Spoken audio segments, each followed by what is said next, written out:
ستفتقدك الملاعب يا دون، ستفتقدك الملاعب يا رونالدو.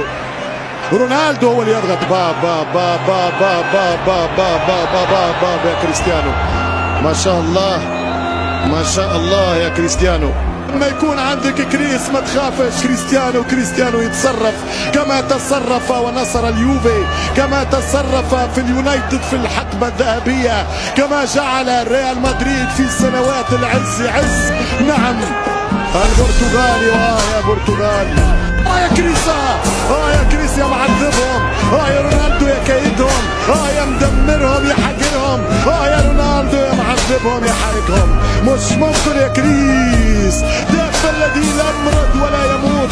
إن كان لو ميسي هو عشوبة اللاعبين وأفضل لاعب في التاريخ متجاوزا دياغو أرماندو مارادونا للأغلبية الكاسحة، فإن كريستيانو رونالدو هو أقوى فوتبول في التاريخ. تجاوز فان باستن، تجاوز جارد ميلر، تجاوز أوزابيو، تجاوز سانتيانا، تجاوز راؤول، تجاوز تيريوري، تجاوز ذكروني باولو روسي.